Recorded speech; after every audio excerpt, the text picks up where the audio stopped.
Hey, I know I've been conspicuously absent from YouTube for a while, and I really just haven't had a place to go that I thought was worth showing you. But I've got something new. I want to tell you a story today about how a Confederate artillery shell led to me being able to finally meet a relic hunting legend from Virginia and also led to a new permission. Fellow called me and said that he had a Civil War shell that his grandfather had plowed up on his farm back in the 1950s.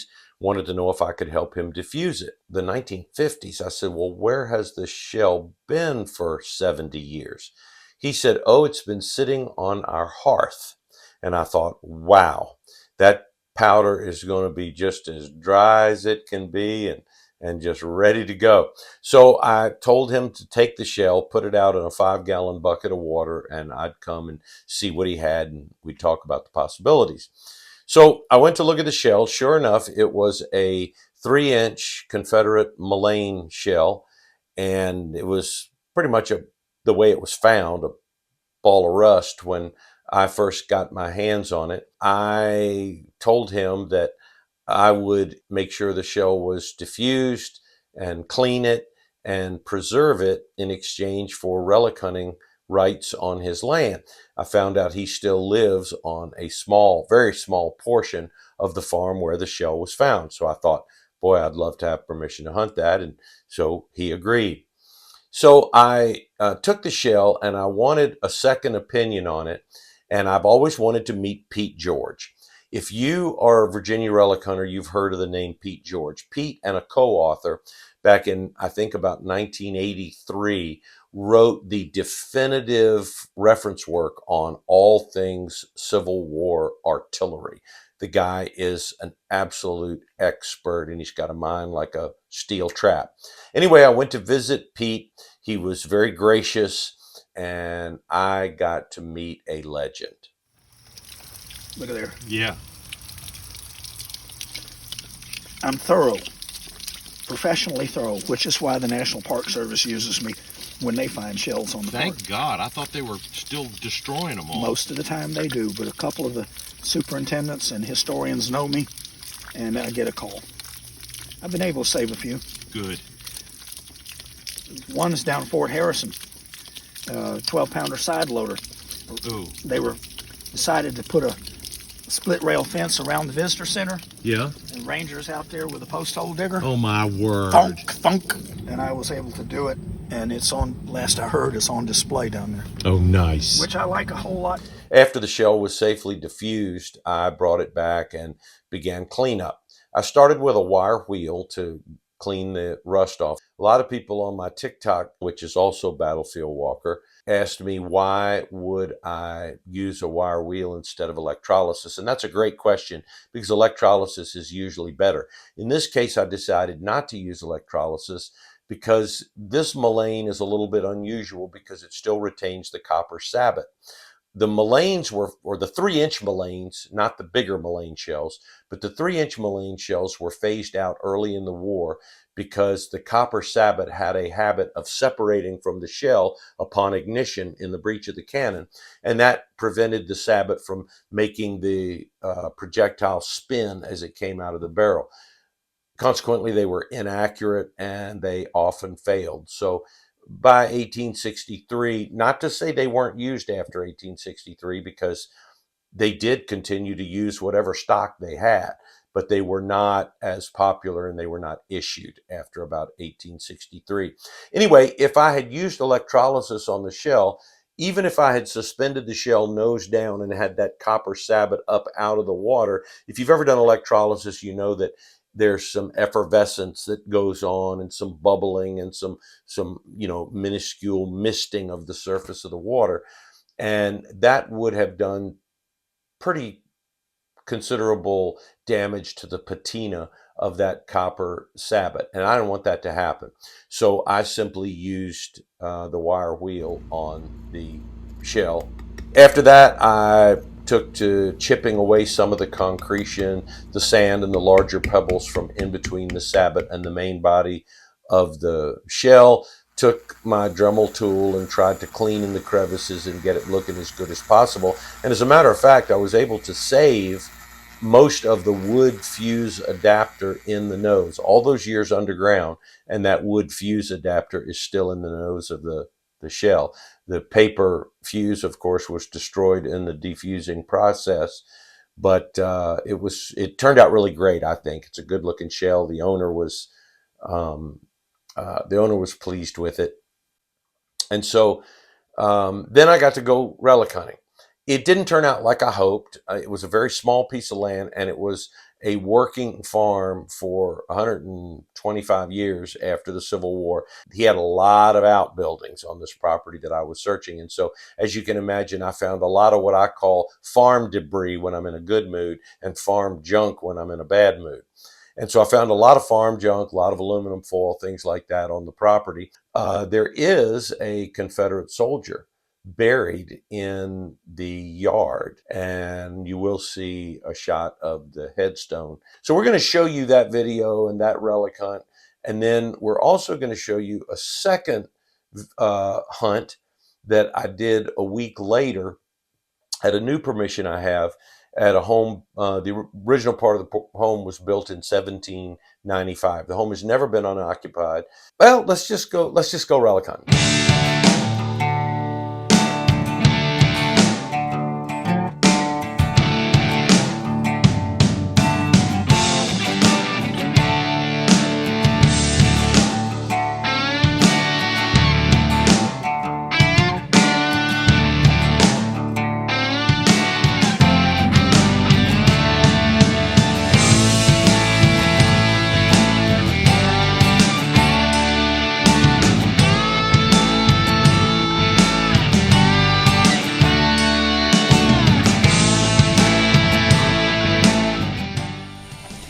All right, I'm at this new permission.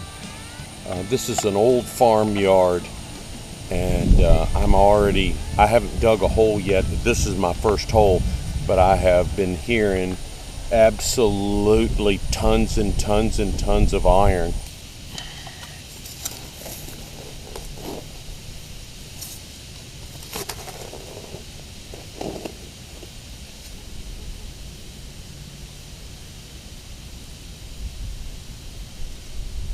That's some very old aluminum foil. We dug that aluminum foil. Got a good signal here that, uh-oh. All right, that's out of the hole. I thought it sounded like a bullet, but if it's out of the hole, there it is, whatever it is. Whatever that is, it's brass. Big old piece of copper wire, some kind of aluminum framing material, scrap iron, iron pipe. All right, this is one of those times when we've picked a bad spot to hunt. Copper wire, more aluminum junk, and still more matching aluminum junk. I think you know. More aluminum junk. A big old iron plate. Sometimes it's better to stay home. Aluminum wire. There's an old piece of pot. Iron junk. There's a surprise iron junk. Shotgun shell. Appears to be farm junk. Copper wire. That's a very thin piece of brass. I don't even have a clue what that is. It's not a good day when the best thing you found all day is a Lincoln Memorial penny. Must be a penny spill. Maybe the rim off of a wagon wheel. I am in a spot that has certainly Civil War potential, but potential is all I'm seeing right now. Finally found something, period. Harmonica reed in the yard here. So the landowner gave me permission to hunt the yard, which is a pre-Civil War house. Finally, this surprised me. It's like 2 o'clock in the afternoon, and I finally found a real nice 3-ring bullet. Finally something Civil War. Like I've said before, I struck out in the pasture. I'm in the yard now. Just dug that 3-ring bullet, and I got another good signal literally 6 inches from that last bullet. Now when you're in a yard, that doesn't mean anything. Could just as easily be a pop top, but we're going to dig it. I don't know, that could be a 10 button actually, but it looks suspiciously round, doesn't it? I had absolutely no luck at all out in the field, but I found a bullet in the yard and a harmonica reed, and I just thought this would be worth looking at. One single solitary tombstone in this yard, and I don't know whether you can see the Confederate Maltese cross there that marked the graves. This guy, he was in the 18th Virginia Infantry, and he owned this house at one time. Boy, that sure is tiny. Still says there's something in there. Let's see what it sounds like. So I think we're gonna give up on this. We just got a lot of iron in that hole. Yeah, I got something old here, but it ain't Civil War old, I don't think. It's a little brass or copper disc. Woodworth Fiance. What in the world does that mean? New one on me. There's a piece of iron, same hole. Big old iron ring, probably farm related. Yeah, I got all excited about this one. As it turns out, I've got a very rare patent applied for coin. My hat is off to you house site hunters. All the trash that you have to deal with really wears me out. A little teeny cuff button. That appears to be lead. A lot of stuff accumulates in a farm. Stinking plow point. Doggone it. It almost looks like a pan, but it looks like there's lead down in it. Some kind of pan. I thought it was a hubcap at first, but I think that's some kind of a cooking pan. I got a 1955 silver quarter. A little nail.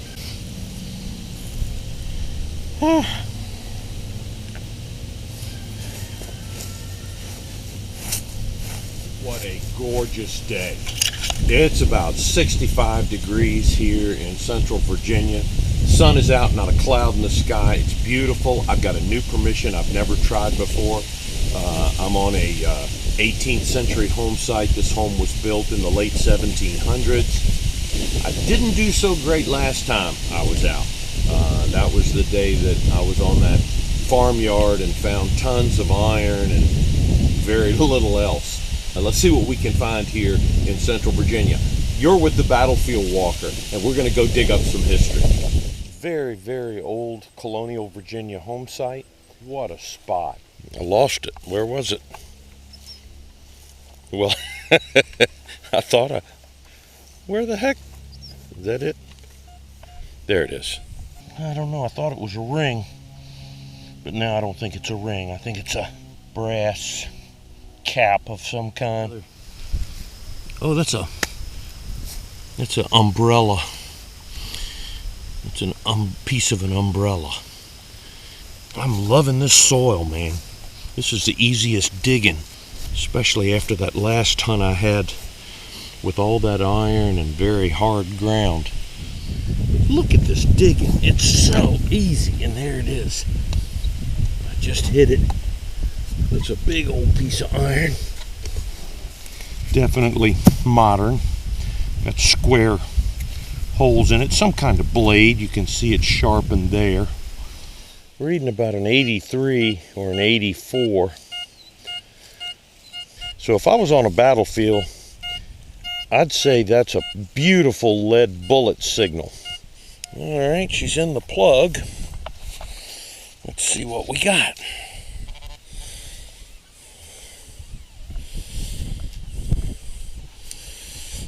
Looks like lead to me.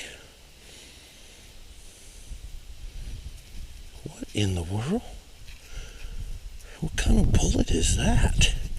Is that an Enfield? No, I think that's a 3-ringer. Hello. Behind me, there's woods and field, and so I won't be hunting that today. That makes me think maybe I'm on the edge of this camp. Hello, how cool is that?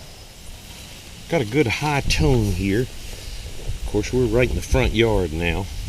There's a typical piece of farm horse harness ring. All right, I'm still in the front yard, and I just found an extremely decorative drawer pull. I don't think I've ever seen one quite that that ornate. It sounds like whatever it is, it's a lot of it down there. Sounds like it's a pretty good size thing. Probably a piece of plow or something like that. Another piece of iron. Let's go ahead and get it out of there since we got the hole dug. Let's see what that is. All right, that's come out. That's an oyster shell. All right, this sounds pretty good. What do you think that is?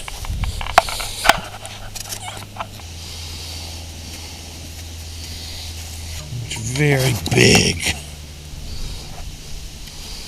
Another big hunk of iron, kind of like that last one.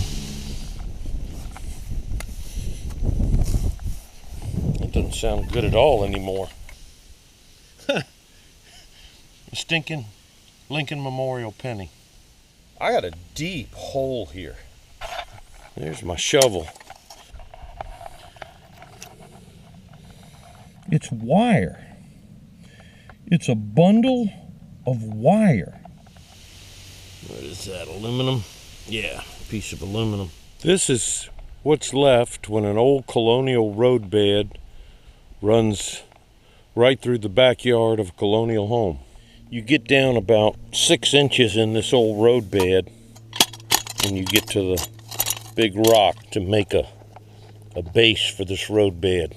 I don't think that goes back to the 1600s. What do you think? All right, I've been hunting right up this old roadbed. A little piece of brass. Man, I won't lie, this has been a tough day. Just so much iron and aluminum and stuff. Got a signal here that sounds like a bullet, and we're right on it, so let's see what it is.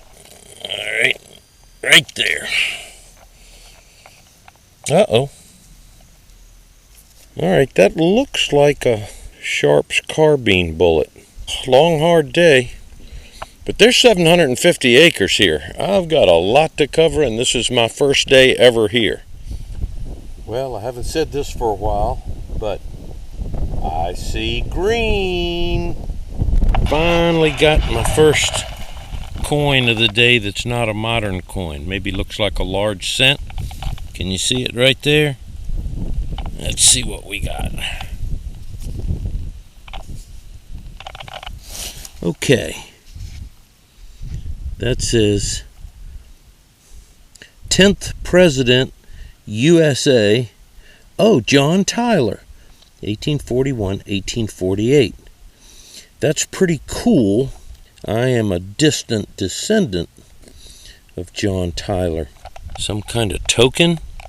All right, 10th President USA, 1841-1848, John Tyler. It looks like it says accidental president. What does that mean? A soldier in War of 1812, congressman, governor of Virginia, United States senator, vice president, became president upon death of Harrison, supporter of the South, annexed Texas. Well, I don't know what in the world that is, because he was the only U.S. president that sided with the South. I am thoroughly beat.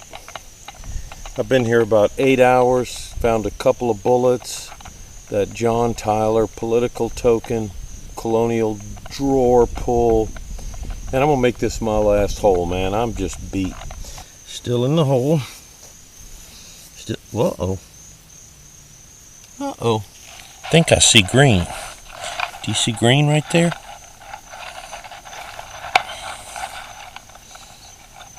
Yep. A little ball button. Civil War or earlier. All right, that's a good way to end the day. I'm done. So that's the 2 hunts from this time. And I'm excited about the 1795 permission. I've got permission on all parts of that land, and it's 750 acres. At the end of my videos, I usually show you a relic that was found in the past, and I'll talk about it, but I'm not going to do that this time. Instead of looking back, we're going to look ahead. I have a little 3-year-old grandson. Hey, Shepherd. Shepherd, since he was about 2 years old, has been infatuated with the Battlefield Walker relic hunting videos. He's never asked me to take him relic hunting. I think maybe he just enjoys watching the videos. This summer, we took a vacation. We were all together south of Wilmington, North Carolina, at a little place called Holden Beach. And I seeded the beach with a few Civil War bullets. Turns out he liked digging them more than he liked swinging the machine. But he had a good time. I enjoyed an afternoon quasi-relic hunting with my little grandson. And hopefully we've inspired another young man to take on this hobby, which is so educational. And sometimes it's fruitful.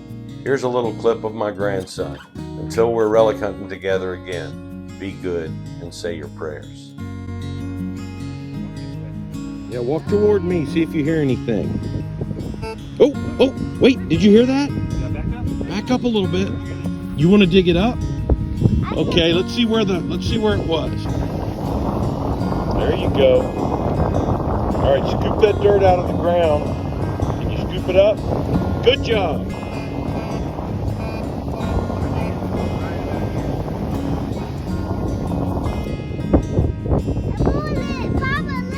What? Is that a bullet? Put it in your pocket, okay.